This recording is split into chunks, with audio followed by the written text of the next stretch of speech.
오늘 이 시간 우리에게 주시는 하나님 말씀은 신약 성경 빌립보서 2장 말씀입니다.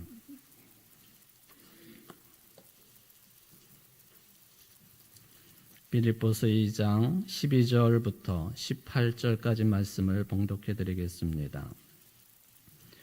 그러므로 나의 사랑하는 자들아, 너희가 나 있을 때뿐 아니라 더욱 지금 나 없을 때에도 항상 복종하여 두렵고 떨림으로 너희 구원을 이루라.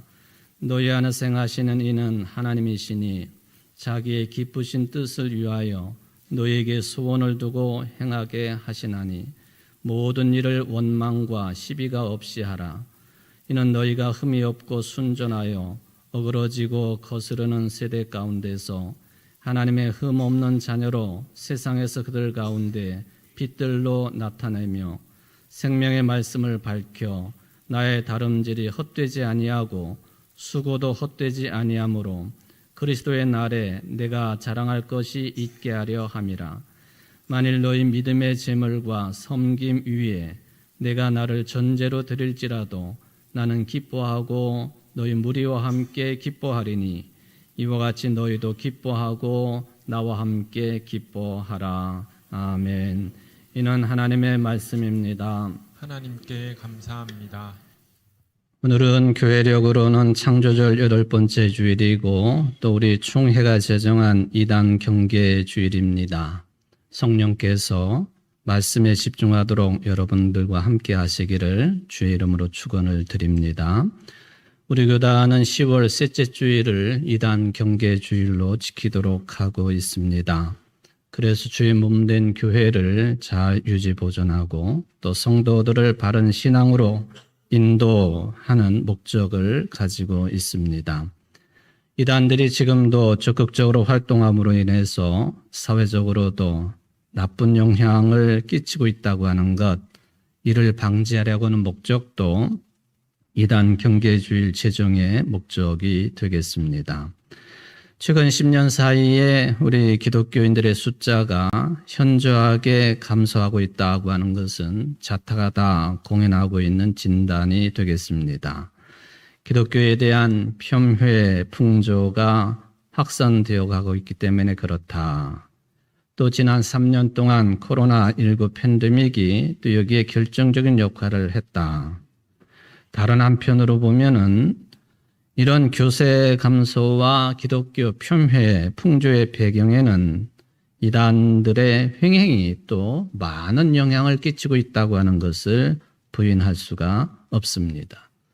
특별히 이단 세력들이 젊은 층을 대상으로 전략적인 접근을 하고 있는 것 진단 중에 하나가 되겠습니다. 물론 거기에는 가장 기본적으로 교회가 교회답지 못했기 때문에 따라서 우리 그리스도인들이 세상의 삶에서 빛과 소금과 누룩의 역할을 제대로 감당하지 못했기 때문에 오는 현상들이라고 하는 것은 주지의 사실이 되겠습니다. 특별히 비기독교인들 대부분이 일반 공교회와 이단 사이비 단체를 구분하지 못하는 것도 중요한 이유가 되겠습니다. 구원파라든지 신천지, 하나님의 교회를 일반적인 공교회로 생각하는 경향이 널리 퍼져 있지 않습니까? 심지어는 정부의 이 인구 센서스, 이 조사도 마찬가지입니다. 각 가정마다 조사를 할 때에 사람들이 이단 단체에 소속되어 있으면서도 교인입니다 하면은 일반 교회 숫자로 다 포함을 시켜버립니다. 그래서 우리나라의 기독교인들 숫자가 전 인구의 25%다, 4분의 1을 차지한다, 다 헛소리입니다. 거기에는 이단들의 숫자도 다 포함이 되어 있기 때문에 이거는 헛수입니다. 헛수. 우리가 그걸 모르고 한국의 그리스도교가 지배를 하고 있다라는 그런 망상에 빠져 있는 것 빨리 깨트려야 될 내용이기도 합니다. 상당히 부풀려져 있다는 것이죠. 비기독교인들이 기존 교회, 정통 교리, 그리고는 이단들의 비성적이고 비성서적인 차이점을 전혀 모르고 있다고 하는 것, 이것도 사실이라고 볼 수가 있겠습니다. 한 가지 특이한 점은요, 이 이단 교회들마다 젊은이들로 차고 넘치고 있다는 것입니다. 기존 교회들은 젊은이들이 없고 줄어들고 미래 세대를 걱정하고 있는데, 보십시오. 신천지라든지 JMS, 소위 말하면 기독교 복음 선교회, 또 안산홍 증인회, 이게 하나님의 교회입니다마는 하나님의 교회 세계 복음 선교 협회, 이단들 집회 현장에 가보면은 젊은이들이 대부분입니다. 젊은 여성들 중심으로 특별히 하나님의 교회가 그런 모습을 가지고 있습니다. 저들이 기존 교회보다도 더 친밀한 교제와 사랑을 베푼다. 이것도 사실일 수도 있고 가면일 수도 있겠습니다. 아예 처음부터 그 사람들은 나이 많은 사람들에게는 접근조차 하지 않는 게 사실입니다. 저같이 젊은 사람들에게는 접근을 해요. 나이 많은 사람들에게는 접근을 안 해요. 최근에도 제가 이 상당록, 소위 말하면 본종 통해서 그런 경험을 했습니다마는, 이 사람들은 교주를 중심으로 자신들의 이권을 유지하기 위해서 뭉쳐있는 단체입니다. 정치권으로도 영향력을 행사하기 위해서 무던히 노력을 합니다. 현 정부 이야기입니다마는 이 현 정부와 밀착 관계를 가지고 있는 이단 집단들이 어디다 라고 하는 것은 공공연하게 알려진 사실이지요. 교회라고 한다면 당연히 구약시대의 선지자 역할을 우리가 생각을 하면서 누구라도 잘못하는 것에 대해서는 비판을 할 수 있어야 되고 바른 정책을 펼 수 있도록 안내하고 국민들을 안전하게 보호하는 일을 할 수 있도록 해야 되는 것이죠. 하나님의 나라의 공의와 사랑과 평화의 세상을 만들어 가도록 이끌어 가야 될 책임성이 교회에게 있는 것 아닙니까? 그런데 이 이단 단체들은요, 어떻게 해서든지 간에 정권하고 가까워지고 정치권과 연을대 가지고 자신들의 이익을 도모하는 일에만 몰두하고 있다고 하는 것, 이미 잘 알려진 사실이죠. 오늘이 이단 경계 주일입니다마는 이단을 경계할 뿐만 아니라 이단에 빠져있던 성도들이 있다고 한다면 저들을 이끌어내고 치유하기 위한 기도의 주일 되기를 간절히 바랍니다. 저는 생각하기를 오늘날 우리 주변에 활개를 치고 있는 이단들 특징을 살펴보게 되면 어쩌면은 기독교 2000년 이전부터 있었던 흔한 모습들이다라는 생각을 합니다. 실제적으로 그 사람들이 주장하고 있는 내용들도 보면은 2000년 전부터 교회가 고민했던 내용들과 거의 흡사한 내용들이에요. 그거를 어떤 형식으로 나누어서 분류할 것이냐 차원이 다르기는 합니다만은 근본은 비슷하다 하는 것입니다.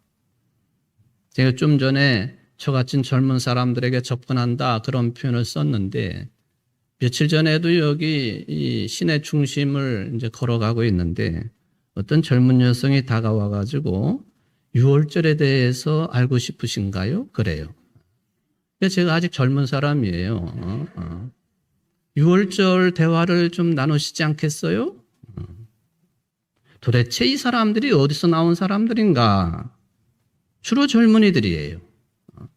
도대체 이 젊은이들이 나라를 위하여, 가정을 위하여 기도하고 열심히 일하고 또 협력하고 해야 될 사람들이 그래, 자기들 단체의 사람 숫자를 늘리기 위해서 이렇게 애를 쓰고 있구나 하는 생각도 들었지만은 화가 나는 것도 사실이었습니다.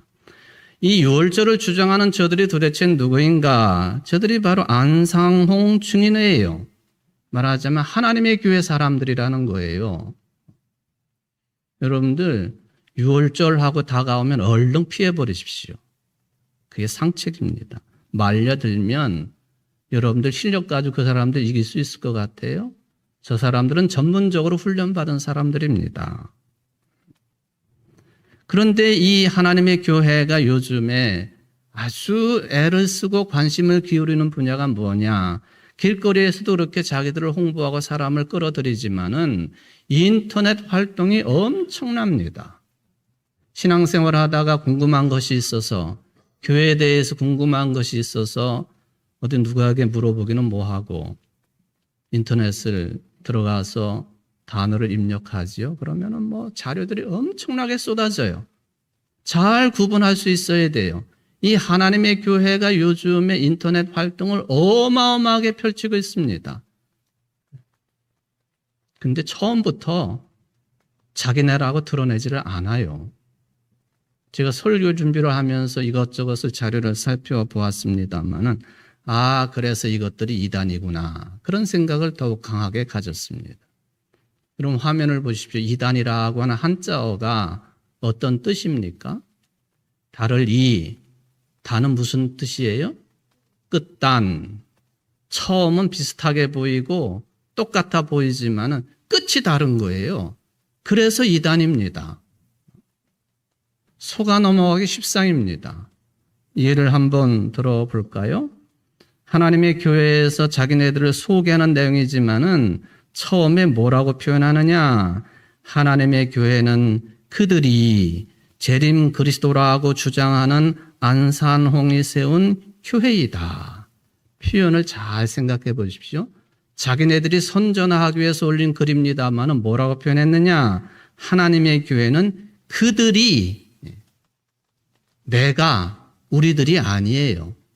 제3자가 주장하는 것처럼 표현해 놓았습니다.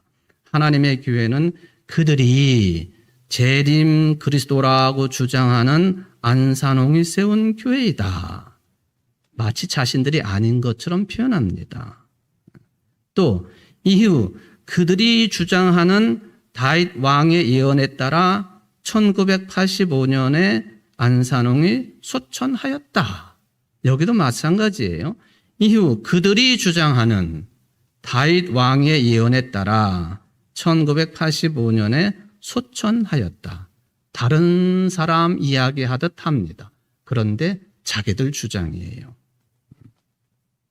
잘 들여다봐야 된다는 거예요. 그리고 마지막 정리가 우리한테 오시오. 그래야 구원받습니다. 그 뜻이죠. 그러니 어찌 이들을 다를리 끝단자를 써서 이단이라고 하지 않을 수 있겠습니까? 이 하나님의 교회가 왜 이단인가? 저들의 주장 세 가지 핵심적인 주장을 살펴보면 분명히 드러납니다. 유월절을 지켜야 된다고 해요. 유월절은 유대교의 절기 아닙니까?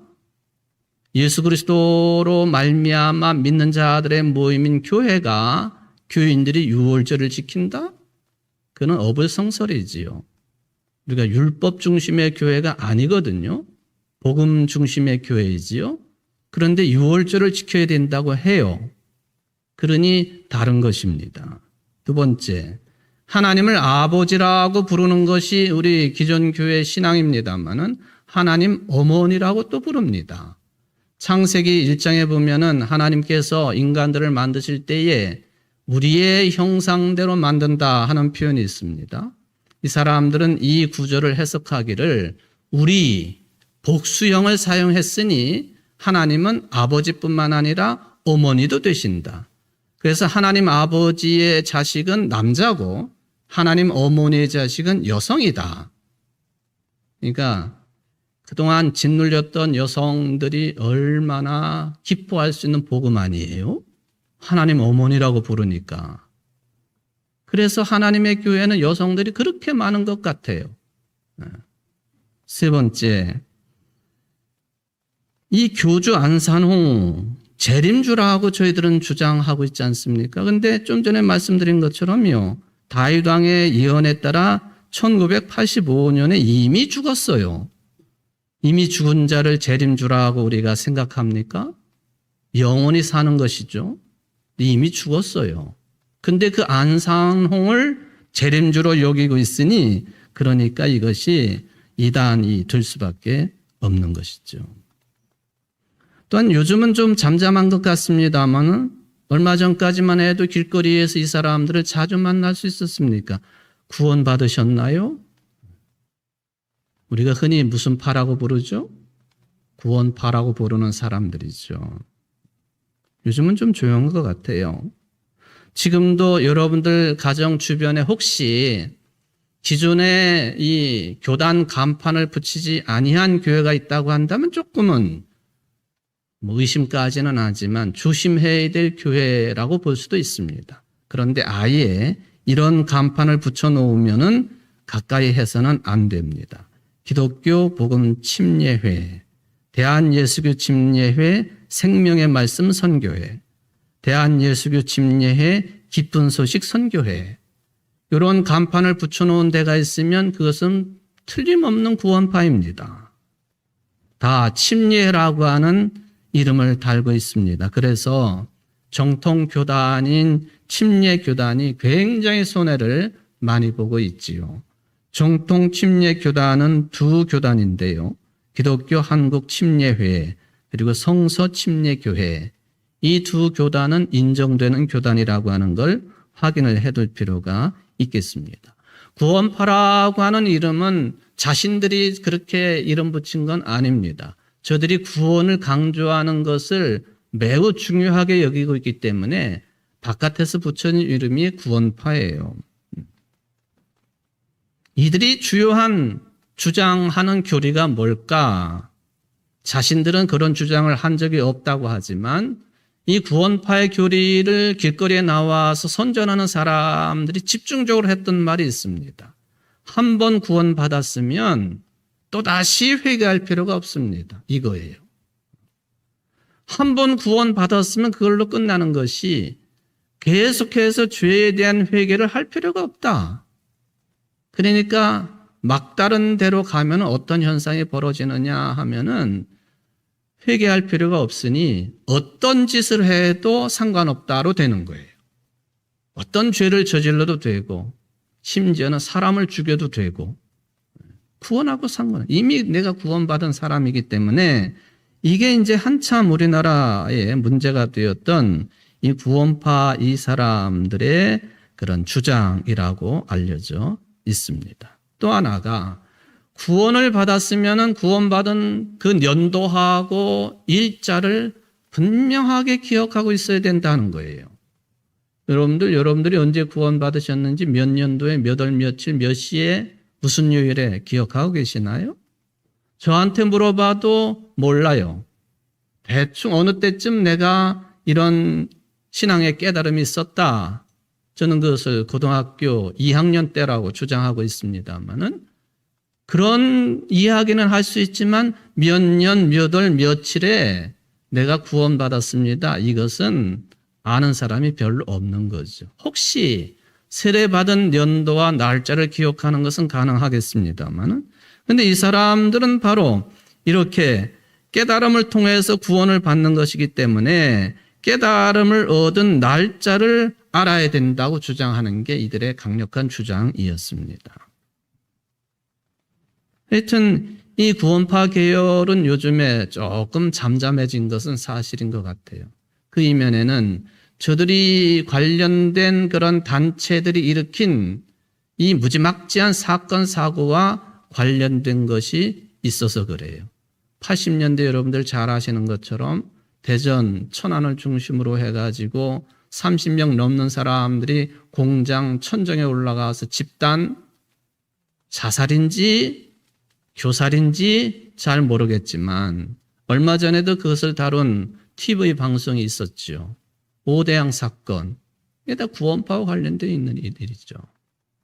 또 아주 최근에 일은 세월호 사건이에요. 세월호의 선주가 누구였느냐? 이거를 밝히지 못해요. 이 정치권하고 아주 밀접한 관련을 가진 세력자들이기 때문에 이게 정말로 그 사람이 밭에서 다 백불이 되도록 죽어 있는 것인지 아직도 살아있는 것인지 이거 확실하게 말할 수 있는 사람들이 별로 없는 것 같아요. 그래서 이들이 좀 주춤하는 건 사실인 것 같습니다만은 우리 주변에 아직도 있다고 하는 것이죠. 저는 이런저런 현상들을 보면서 오늘 사도 바울이 빌립보 교인들에게 전해주신 이 말씀 가운데 구원이라고 하는 단어를 좀 집중을 해보려고 합니다. 사도 바울이 주신 말씀을 생각하시면서 이 관련된 복음서 가운데 예수님이 주신 구원에 관한 말씀도 다양합니다. 따라 내 믿음이 너를 구원하였으니 평안히 가라. 12년 동안 혈루증으로 고생했던 여인을 예수님께서 고쳐주신 말씀이지요. 바디메오 시각장애인에게도 말씀하십니다. 가라, 내 믿음이 너를 구원하였느니라. 바울도 그랬습니다. 빌립보 감옥에 있었던 간수에게 이런 말을 합니다. 유명한 말씀이죠. 주 예수를 믿으라. 그리하면 너와 내 집이 구원을 받으리라. 다 구원이라고 하는 단어가 들어가 있습니다. 간혹 우리 믿는 자들 가운데 구원이라고 하는 문제를 무슨 추대권처럼 생각하는 사람들이 있기도 합니다. 당연히 사이비 집단들은 자기 집단 단체에 들어온 사람들만 구원받는다고 주장을 하지 않습니까? 노아의 방주가 우리다. 요한계시록에서 말하고 있는 14만 4천 명 이 가운데 우리 가운데 들어와야만이 구원받을 수 있다. 예수님 당시에도 SNF파가 그런 비슷한 주장을 하기도 했습니다. 우리는 기존의 성전이나 또는 바리새파나 사두개파 이런 자들과는 다르게 따로 떨어져서 공동체 생활을 하니 우리들 그룹으로 들어와야 된다. 들어올 때에 적당한 의례를 거쳐야 된다. 서약을 해야 되고 매일같이 물에 몸을 씻는 세례는 아니지만 정결 예식에 참여를 해야 되고 가지고 있는 모든 재물을 우리 공동체에 다 바쳐야 되고 그것을 희망으로 삼고 모였던 SNF파를 중심으로 탄생된 것이 유명한 여리고성 옆에 있는 쿰난 동굴이죠. 여기에서 지구상 가장 오래된 그런 성서 사본이 발견되지 않았습니까? 우리는 그것을 사해 사본이라 그렇게 부르고 있죠. 어쨌든 이런 사람들이 강하게 주장하는 것은 우리에게 들어와야만이 구원받을 수 있다고 하는 주장이 되겠습니다. 성경에서 말씀하고 있는 특히 신약 성경에서 언급하고 있는 구원, 헬라어로 말하면 소테리아라고 하는 단어를 사용하는데요. 이 구원이라고 하는 이 용어를 가장 간단하게 어떤 교리로 이야기를 하자면 구원이라고 하는 말은요.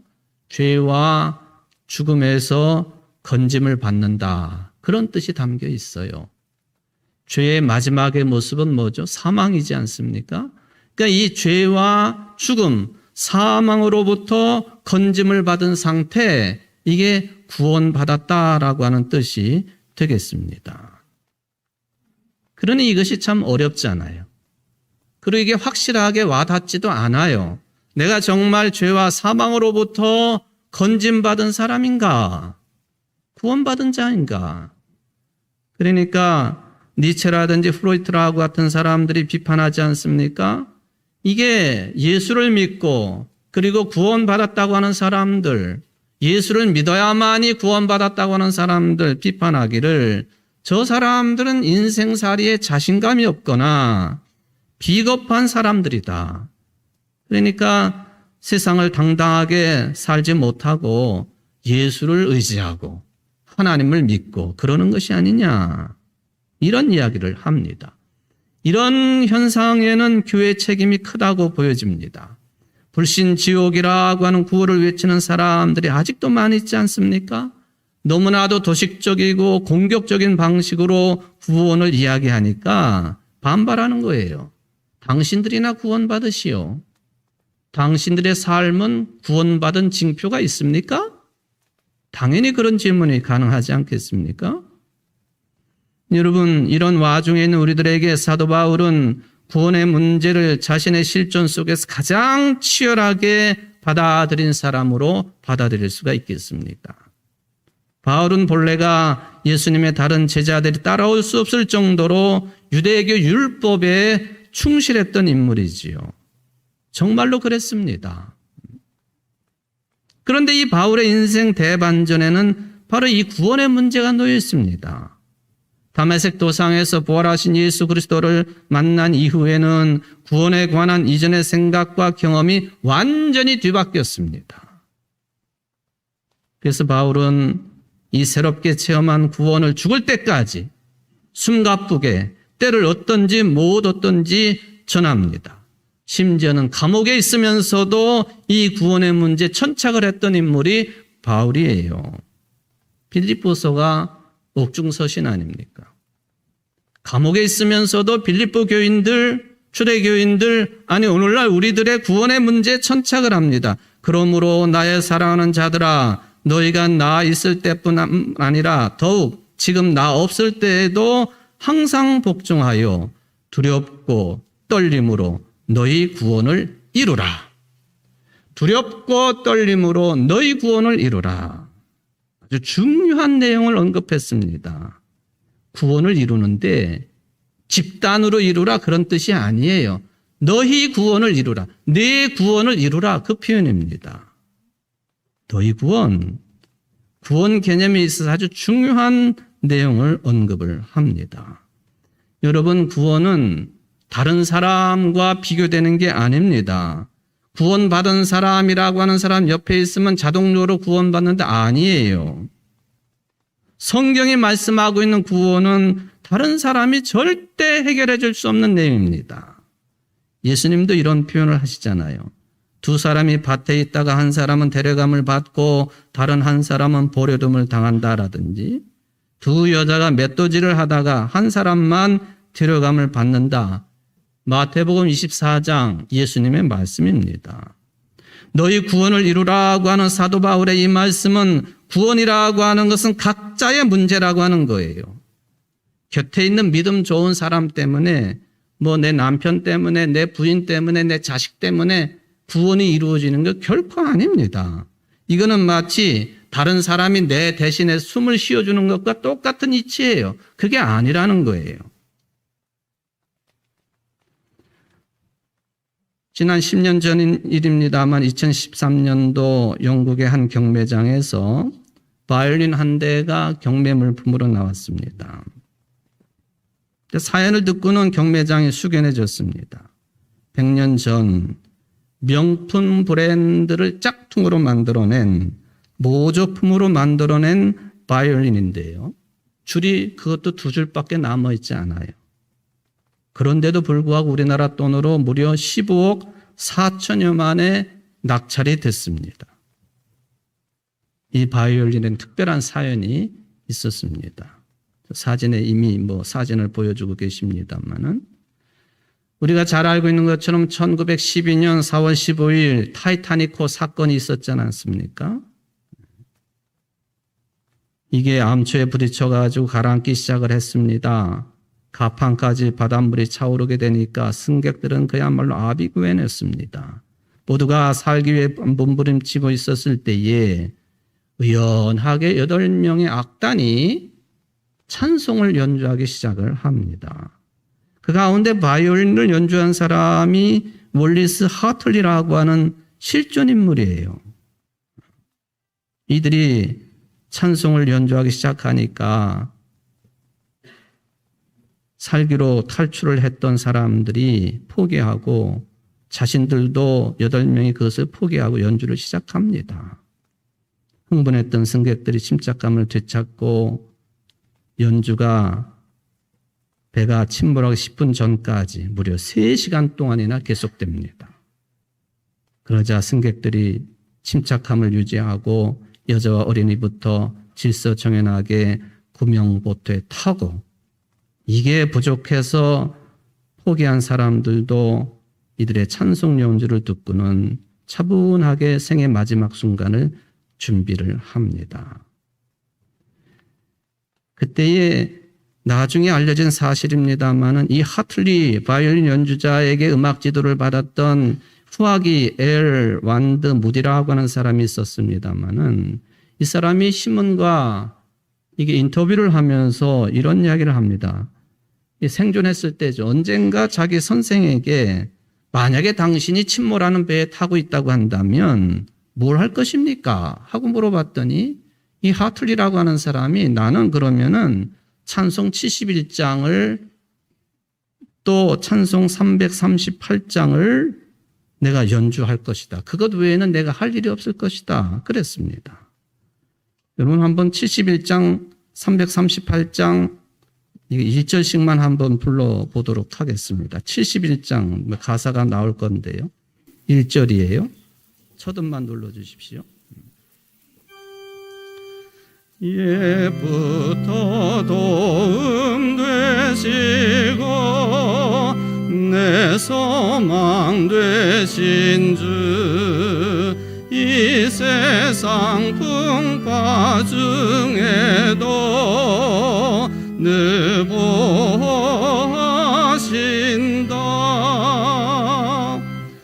338장 유명한 찬송이죠. 첫 음 눌러보십시오. 내 주를 가까이 하게 함은 십자가 짐 같은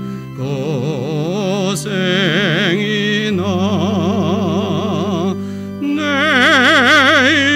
일생 소원은 늘 찬송하면서 주께 더 나아가기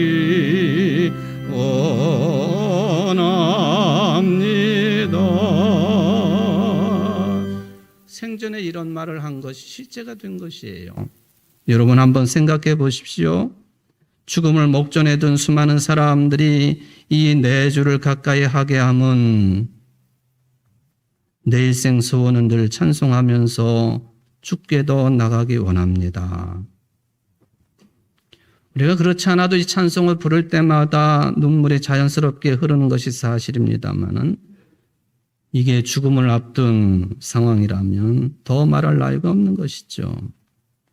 바로 이 타이타닉호의 마지막 연주를 이끈 이 바이올린 월리스라고 하는 사람이 이게 바로 약혼하고 얼마 뒤에 이 배를 타고 가다가 그런 일을 당한 것이에요. 그 바이올린은 약혼녀가 선물한 것입니다. 바로 경매에 나왔던 바이올린 가방에는 이 월리스의 이름 WHH라고 하는 이니셜이 적혀 있었고 그 몸통에는 우리의 약혼을 기념하며 월리스에게라고 새겨져 있습니다. 이게 나중에 일주일 뒤에 이 사람이 어느 해변가에 시신이 발견이 됐는데 죽으면서도 그 바이올린 통을 그걸 뭐라고 부르죠? 바이올린 케이스. 그걸 자기 몸뚱아리에 묶고 죽은 거예요. 그게 발견이 됐습니다. 약혼녀 마리아에게 돌아갔지요. 평생 간직했다가 이 바이올린이 100년 뒤에 경매장에 나와가지고 경매에 모였던 사람들을 숙연하게 만든 그런 일이 있었습니다. 이런 경우에 죽음을 앞둔 수많은 영혼들에게 저들의 찬송 연주는 놀라운 은총으로 다가갔을 것입니다. 그러나 분명한 것은 구원이라고 하는 건 철저히 개인에게 주어지는 은총이라고 하는 사실이에요. 평안한 마음으로 죽음을 맞이하기는 했지만은 예수를 그리스도로 믿었느냐 하는 차원은 다른 차원이지요. 여러분, 너희 구원을 이루라고 하는 사도 바울의 말씀 속에 여러분들이 놓치지 말아야 될 관점이 있습니다. 구원이라고 하는 게 한 번 얻으면 완성되는 소유물이 아니라는 거예요. 구원은 계속 되어져야 될 어떤 신앙 수련의 과정이다 하는 개념입니다. 진리를 향한 거룩한 어떤 우리의 인생의 삶, 계속되어야 될 우리 신앙의 삶, 이게 구원의 개념 속에는 들어 있습니다. 믿음이라고 하는 개념도 마찬가지지요. 믿음은 그 속에 행함이 들어있다는 것이죠. 그래서 이 문장을 NIV 성경에서는 이렇게 표현을 했습니다. 제가 영어를 잘 못하지만 한번 들어보십시오. Continue to work out your salvation. 너의 구원의 일을 계속해라. 그겁니다. 구원은 무슨 초대권 한 장 받아서 공연 들어가는 것처럼 그걸로 끝나는 게 아니라 이 구원의 삶은 그것이 완성될 때까지 계속 진행 중이다. 그런 뜻입니다. 치열하게 구원을 향해서 계속 가까이 간다 하는 것이죠. 사도 바울은 빌립보서 3장 12절에 이 문제를 명시적으로 언급합니다. 내가 이미 얻었다 함도 아니요 온전히 이루었다 함도 아니라 오직 내가 그리스도 예수께 잡힌 바 된 것을 잡으려고 달려가노라. 나는 아직 내가 잡은 줄로 여기지 않는다. 표대를 향해서 달려간다. 구원을 도구의 과정으로 표현한 것이 사도 바울의 구원의 개념이다라고 하는 것을 확인을 할 수가 있겠습니다. 불교의 가르침 가운데도 보면 이 비슷하게 비교를 해볼 만한 주장이 있어요. 소위 말하면 도노돈수, 또 하나는 도노점수라고 하는 개념입니다. 도노라고 하는 것은 단박에 깨닫는다 하는 그런 개념 아닙니까? 그런데 도노돈수는 한순간에 모두가 완성되는 거예요.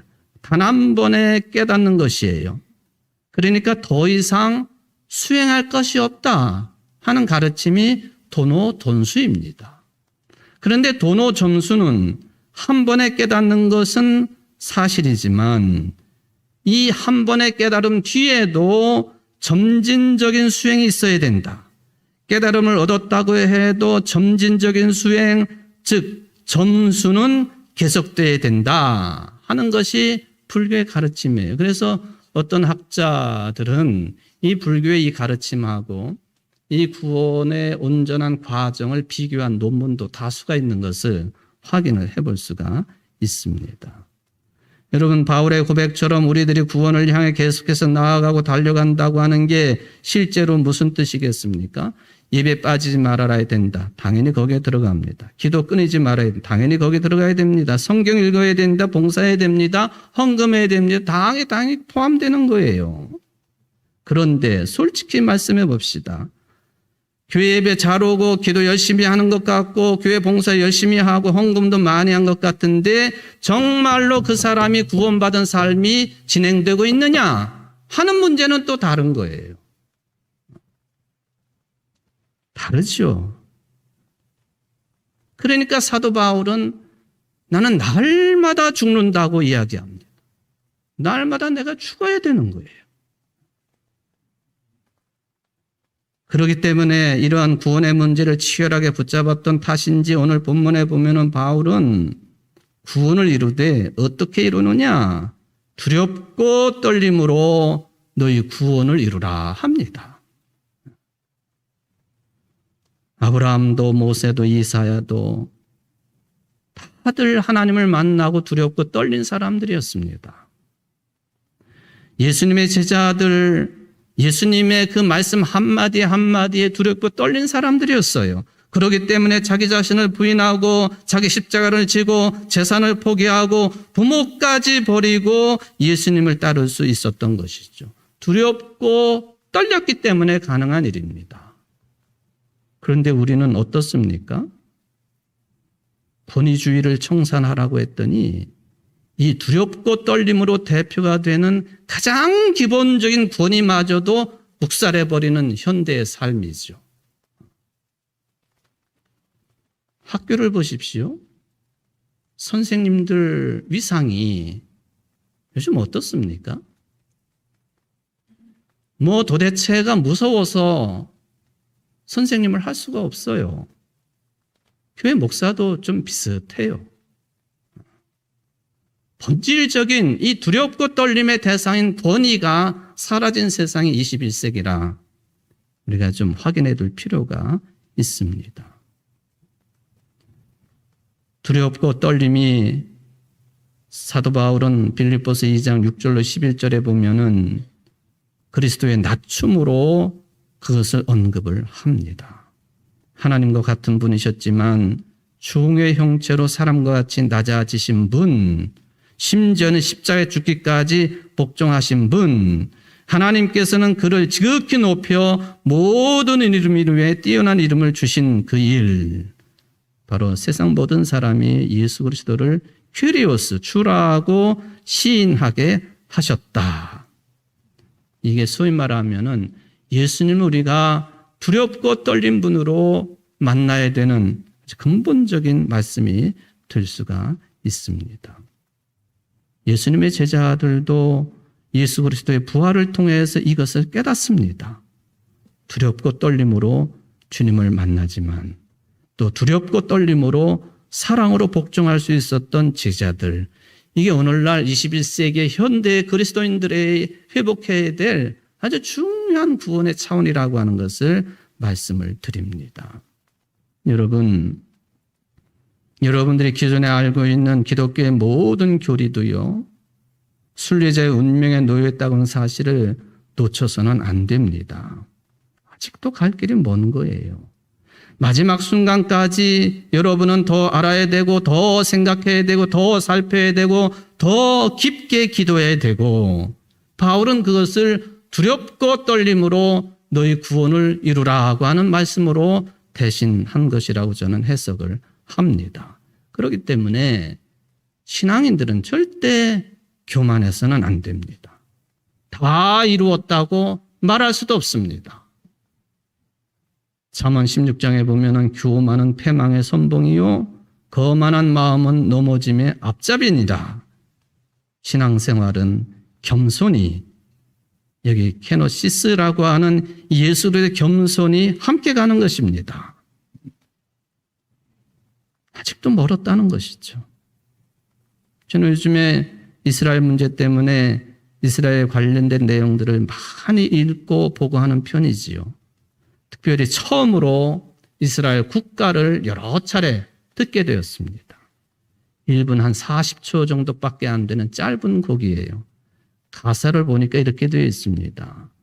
이 마음에 유대인의 영혼이 여전히 갈망하는 한, 저 멀리 동방의 끝을 향하여 시온을 향하여 바라보고 있는 한, 우리의 희망은 아직 사라지지 않았네.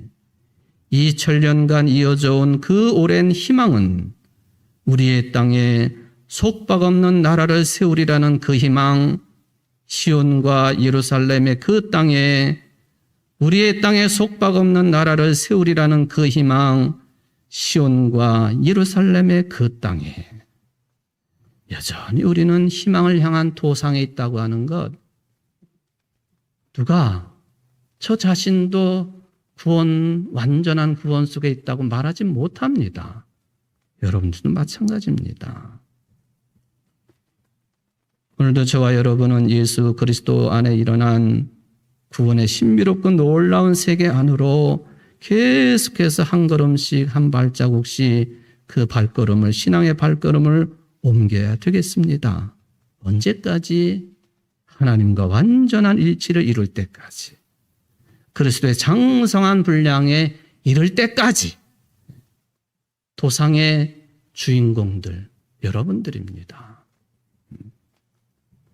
바로 그때까지 구원을 향한 나그네 신앙 여정을 절대로 멈추지 말고 깊은 영성을 갈구하는 여러분들 되시기를 주의 이름으로 축원을 드립니다. 자비로우신 하나님 아버지, 두렵고 떨리는 마음으로 너희 구원을 이루라 하는 사도 바울의 말씀이 우리의 귓전을 때릴 뿐만 아니라 우리의 영혼의 흔들림을 가져다 주었습니다.